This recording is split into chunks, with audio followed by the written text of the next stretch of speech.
तुम्हें कहाँ ढूंढ के लाऊं, मैं तड़प तड़प रह जाऊं। तुम्हें कहाँ ढूंढ के मैं तड़प तड़प रह जाऊं। आप गए अमर अस्थान अस्थान, दई छोड़ तड़पती। आप गए अमर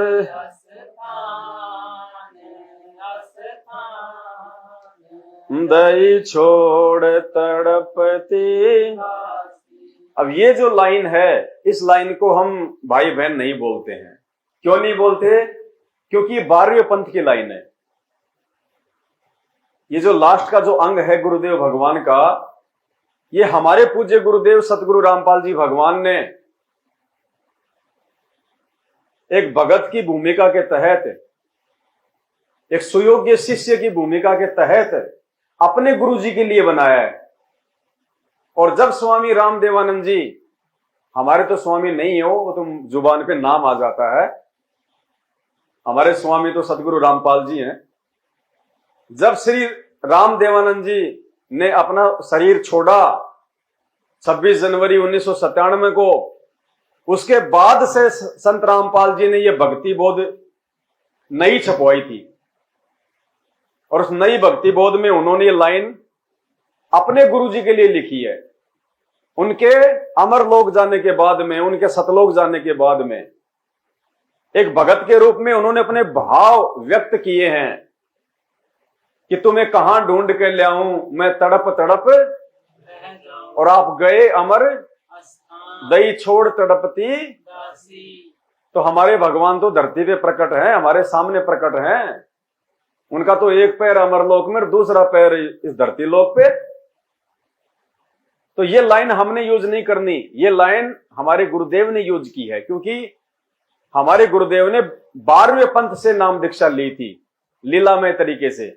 वे 12वें पंथ में थे, तो ये 12वें पंथ की लाइन है। ये इसको केवल संत रामपाल जी ही बोल सकते हैं, दूसरा कोई भी बोलने का अधिकारी नहीं है। लेकिन आज भी सतलोक आश्रम मैनेजमेंट हरियाणा के आश्रमों में ये लाइन चलती है, इसलिए वो 12वें पंथ की भक्ति है। उनकी बुद्धि ओप है। शुक्र मनाओ गुरुदेव भगवान का, कैसे भगवान ने दया बख्श दी सात संगतियों की। नहीं तो कुछ पता नहीं।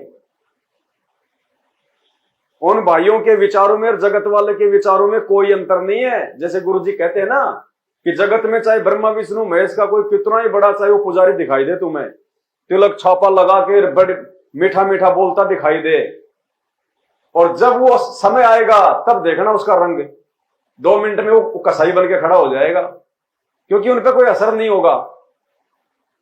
जैसे सर्प चंदन लिपटाई, तन भया शीतल, लेकिन विष नहीं जाई।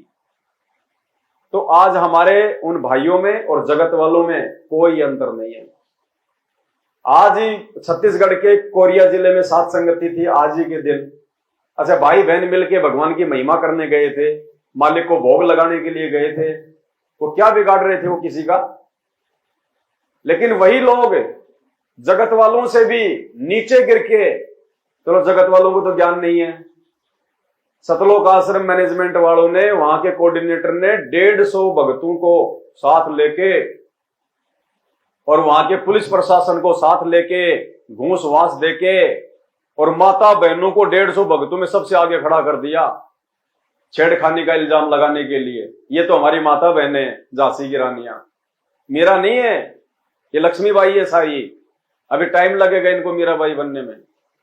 बताओ, अपने कर्म फोड़ने के लिए गए वहां पे और डरा के धमका के, क्योंकि हम सत्सेवक उनके बराबर तो हो नहीं सकते। हम तो अपने गुरुदेव भगवान पे वचन पे चलने वाले हैं। जो तो को काटा वो वेता को वो तो फूल, और हरिजन तो हारा भला जीतन दे संसार। तो हम तो हार गए। भाई बहन चलो भाई कोई बात नहीं, कोई 100 किलोमीटर से आया था बेचारा, कोई 200 किलोमीटर से आया था कि भाई जाएंगे अपने गुरुजी को भोग लगाएंगे, भाई बहनों से मिलेंगे, मालिक के शब्द गाएंगे। कितना मन में उत्साह के साथ में आए थे, और उन आत्माओं को उन्होंने कितना दुखी किया। अभी एक वीडियो आया है यूट्यूब पे, मध्य प्रदेश से कोई 30-35 जो है भाई बहन आए थे उस साथ संगति में, भंडारा भी नहीं करने दिया बेचारों को, उसी समय निकाल दिया। और फिर उन भाई बहनों ने मार्केट से फल फ्रूट लेके और रेलवे स्टेशन पे गुरुदेव भगवान को भोग की आरती के साथ में भोग लगाया। बंदी छोड़ सतगुरु रामपाल जी भगवान की जय हो। उसका वीडियो आया है, बताओ। रेलवे स्टेशन पे मालिक को भोग लगा रहे हैं वहां पे, और लोग देख रहे हैं कि ये कौन है, ये क्या कर रहे हैं। बंदी छोड़ सतगुरु रामपाल जी भगवान की जय हो। तो पुण्यात्माओं, परमात्मा का एक सत्संग है जिसमें गुरुदेव भगवान कहते हैं कि एक भगत अगर दूसरे भगत को नाजायज अगर दुखी करेगा, परेशान करेगा, तो परमात्मा उस भगत की तो रक्षा करेगा, और जो नाजायज परेशान कर रहा है उसका परमात्मा बक्कल उतारेगा, चाहे वो भगत ही क्यों ना है। ये नियम है परमात्मा का। तो अभी इनकी बैटरी चार्ज है, और बैटरी तो अगर किसी बलात्कारी की भी चार्ज है ना, तो भी परमात्मा छेड़ता नहीं, उसको हाथ नहीं लगाता। कहते हैं राम किसी को मारे नहीं, मारे तो हत्यारा राम अपने आप ही मर जाएंगे, ये कर कर खोटे। तो ये वो खोटे काम कर रहे हैं।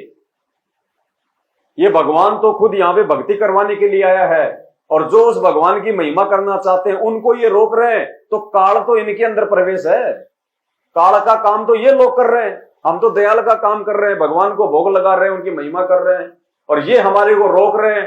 तो धरती पे जो काल है आज वर्तमान में, वो गुरुदेव के परिवार और इन कोऑर्डिनेटरों के अंदर समाया हुआ है, क्योंकि वो स्वयं प्रकट नहीं होता, वो दूसरे के माध्यम से अपना काम करता है। वो कैसे इतनी आसानी से अपना भोजन जाने देगा?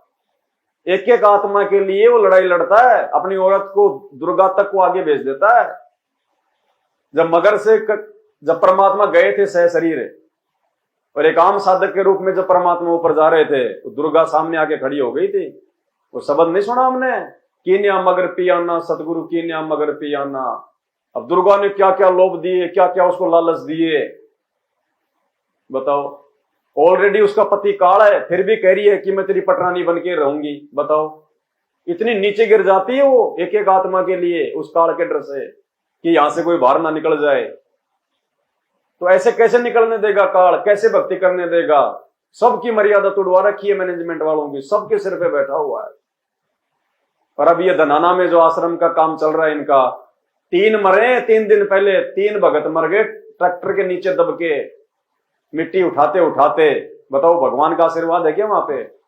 अरे भगवान के आशीर्वाद से अगर मंदिर बन रहा हो, वहां तो चींटी भी नहीं मर सकती। चींटी भी क्या होती है? भगत कैसे मर जाएगा? क्योंकि मर्यादा में नहीं है। मर्यादा कौन तोड़वा रहा है? ये मैनेजमेंट तोड़वा रहा है, क्योंकि आदेश नहीं है गुरु जी का। ये भक्ति करने का समय था कि ये सिर पे टोकरियां डालने का समय है?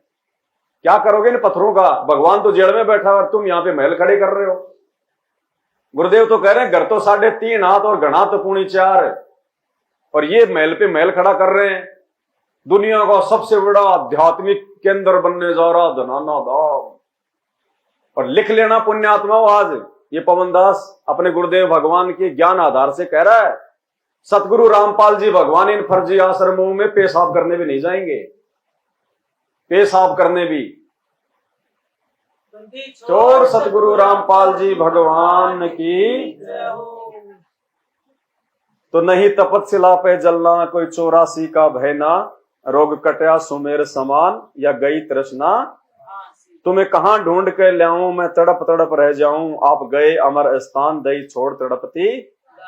तो हमारे परमात्मा हमारे साथ में है, और जब कल को हमारे गुरुदेव भगवान जो भी लीला करके यहां से जाएं, वो उस मालिक की मौज है। वो सह शरीर जाएं या शरीर को छोड़ के जाएं या जो मर्जी करे वो, लेकिन कुछ ऐसा जरूर करके जाएंगे कि दुनिया उसके बाद रोएगी। रोएगी। जैसे मगर से परमात्मा गए थे, बाद में आपस में लिपट लिपट के रोए थे कि हम तो इनको जान नहीं पाए, हम तो इनको पहचान नहीं पाए। तो पहचान आज भी नहीं पा रहे लोग गुरु जी को। तो लीला परमात्मा अंत में ऐसे करके जाएगा, तभी तो 1000 साल तक लोग इनको भगवान मान के भक्ति करेंगे। जीते जी यहां किसी ने किसी को भगवान नहीं माना, और जीते जी लोग इनको भी भगवान नहीं मानेंगे। अपना विनाश करवा लेंगे, लेकिन भगवान नहीं मानेंगे। भगवान मानने वालों ने तो मान लिया, जितनों ने मानना था उन्होंने। ये तो इनके जानने के बाद में फिर टक्कर मारा करेंगे उन आश्रमों की जो है दीवारों पे। फिर क्या लेना देना? जाने के बाद चाहे मंडी बनाओ, चाहे मंदिर बनाओ, बाद में कोई लेना देना नहीं है। अगर भगत बनना है किसी को तो संत रामपाल जी के जेल में रहते सहते बन सकता है, उनके आने के बाद भगत नहीं बन सकता। आने के बाद तो जैसा कहेंगे वैसा ही तुम करने लग जाओगे।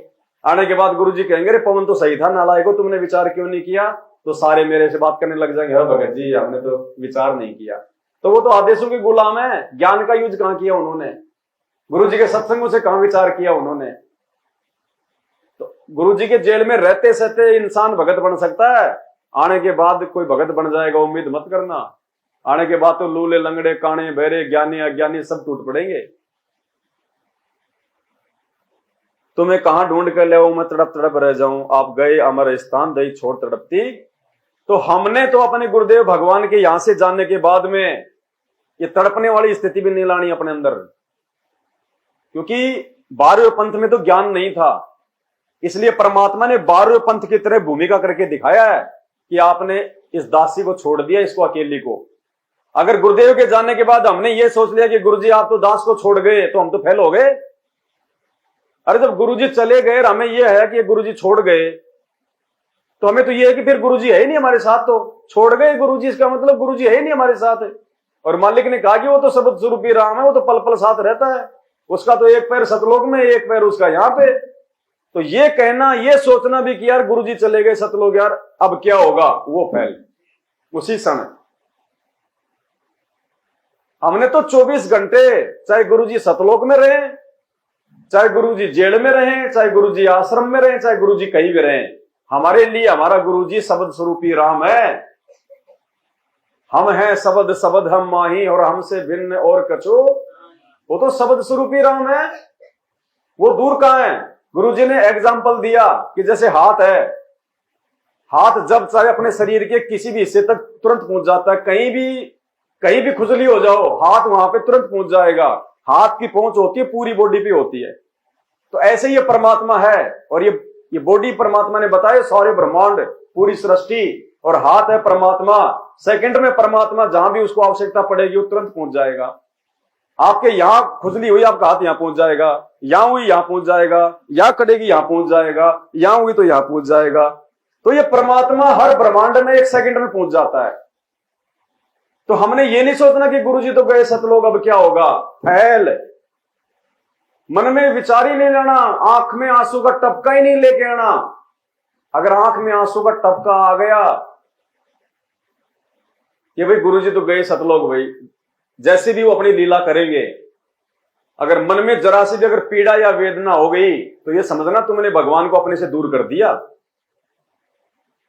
तो बहुत सोच समझ के आने वाले समय में देखो, हमारी जब तक जिएंगे, जब तक हमारे शरीर में श्वास है, जब तक हम इस पृथ्वी पे हैं, हर दिन हमारी परीक्षा होगी, अंतिम समय में भी हमारी परीक्षा होगी। जैसे वीर सिंह बघेल की उसकी बिजली खान पठान की हुई थी, इतना ज्ञान देने के बाद भी परमात्मा को शरीर में मान रहे थे कि एक बार ये कबीर अपना यहां से शरीर छोड़ दे, फिर देखते वीर सिंह कैसे शरीर लेगा, वो कैसे शरीर लेगा, हम दफनाएंगे हम जलाएंगे। यानी भगवान को शरीर में मान रहे थे, वो 5 तत्व में मान रहे थे। तो हमने गलती नहीं करनी है, यही परमात्मा है, इसके अलावा और कोई कबीर नहीं है। और इस कबीर की जो मर्जी है क्या लीला करेगा अंतिम समय में, लेकिन हमने तो इनको अपने हृदय में समा के रखना है। परमात्मा तो मेरे साथ में है, पल पल मोको कहां ढूंढे रे बंदे मैं तो तेरे, और घट हिम गंगा घट हिम जमुना घट हिम है, ये तो एक सेकंड में अपनी आत्मा के लिए प्रकट हो जाएगा। बेई नदी पे नानक जी के लिए सेकंड में जिंदा महात्मा के रूप में आ गया, धर्मदास के लिए मथुरा में जिंदा महात्मा के रूप में सेकंड में आ गया, तैमुरलंग के पास में एक रोटी खाने के लिए तुरंत आ गया। ये तो मालिक की मौज है भगत जी। जब काल भगवान 1000 रूप बना सकता है, अक्षर पुरुष 10,000 बना सकता है, ये तो अनंत अनंत कोटि कलाओं का स्वामी है। ये तो एक एक आत्मा के साथ में लाख लाख रूप बना के खड़ा हो जाए, इतना समर्थ भगवान है। ये दूर कहां हमारे से, वो तो हमारी छोटी सोच होगी जो हम भगवान को अपने से दूर समझेंगे। तो हमने तो इतना भी नहीं सोचना, दुखी नहीं होना अंतिम समय में